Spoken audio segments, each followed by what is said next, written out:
Good afternoon, ladies and gentlemen of YouTube. Today I wanted to talk to you about something that's quite close to my heart, which is something called Primordial Radio. It's quite a new radio station. In fact, they're kind of an internet radio station. But there's quite a history here, and it's something that I'll just give you a bit of background on. So they're a UK-based radio station that do rock and metal, which is quite rare over here. I think there's Planet Rock, which is all kind of dad rock, and it's the same 10 songs on repeat. And then there's some like rock radio stations that aren't even really rock. It's all like the indie stuff. It's not actually rock and roll or metal or anything.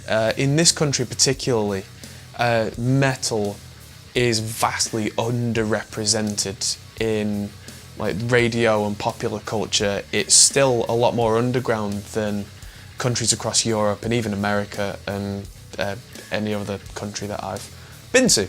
So the DJs for Primordial Radio began their rock and metal DJing career at a radio station in Manchester, which is where we're based, called Rock Radio, which was great, and they got a real fan following.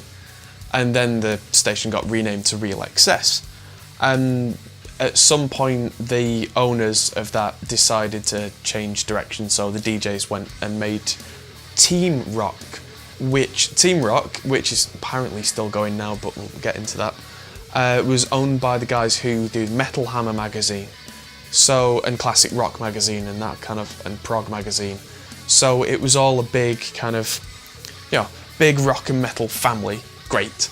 But then it turns out they're owned by a big kind of dark and mysterious company, and it all got a bit corporate, and they ended up going into administration, which is why at Christmas last year, everybody who was working for them at the time, all the DJs and all the staff, were pretty much fired instantly on the spot, because the company went into administration, which in the UK means that's it, right, you've been taken over by someone else, that's it, done, gone.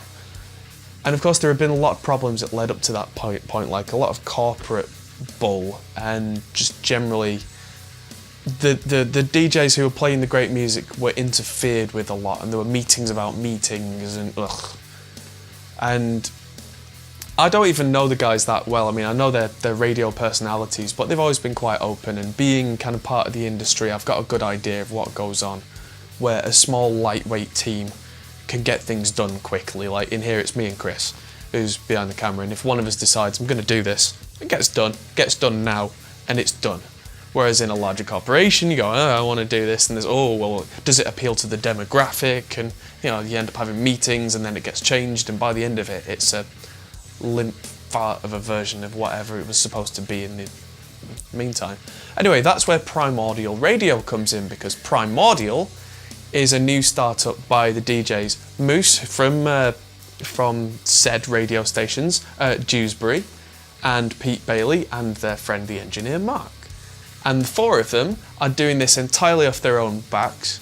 So the downside is there's hardly any funding, and they need some money to get the radio app working properly, and to get that done in perpetuity, and basically to make sure that the four of those guys can pay all their bills and not starve and die. So they're not looking for a great deal of money, but they're doing this thing called Seeders, which I hadn't heard of before. It's an investment platform. Imagine Kickstarter, but instead of buying a thing, you're buying shares in a company. So it's something that I, to my great shame, have not yet got involved in, but this week I will be doing. I will be investing in some shares in Primordial through Seeders. The shares are only about £15 each, and the thing is, yes, you're giving them your money, but then you still have those shares, and if the company does well, which hopefully it should do, then the amount of money that your shares are worth goes up along with the company. And that means that then you're part of something and have a voice in a rock and metal radio station from anywhere that you're based around the world, and you can then send them a message and go, hey, could you play a bit more of this music, or like, I really hate Nickelback, can you play a bit less Nickelback, or whatever.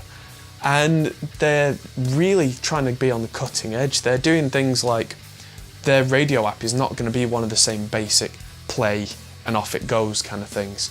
It's going to be on a slight time delay, just enough so that if you particularly hate a song, what do you do on a radio station when you hate a song? You change over, because what else are you going to do? But with these guys, you can just hit I hate this song, skip, and it'll bring it on 3 or 4 minutes, and then that's that, done, cut. You didn't have to hear it, and off you go. Their musical range on that station is going to be huge. So like, if you ask them like, hey guys, can you play some Anal Nathrak or Napalm Death or something like that, they're not going to go, oh well, it doesn't appeal to our demographic, it's not radio friendly, blah blah blah blah. They'll go, okay. And then if one guy goes, that was great, and 1,000 people go, oh that was terrible, then maybe they won't play it again. But if you get 100 people saying, oh that was great, and 50 people saying, oh I didn't like that, they'll probably play more Anal Nathrak or Napalm Death or whatever, because it's a radio station that really is driven by the people. And what more do we want except for something that's driven by the people? I mean, devil's advocate, why are you guys watching my channel? It's for the people, right? It's because of me and Chris. It's not because some corporate thing said, if you like audio production, you should watch this. It's because the people, and that's living the dream right there. So if you guys go on Seeders and invest in these guys and listen to the radio station, then you're going to be a big part of what's hopefully in the future going to be a massive deal, and you'll be able to say you were there from the start. So check them out, and hope you found this useful. Thanks for watching guys. I'm Adam Steele for the Hot Pole Studios, and I'll see you in the next video.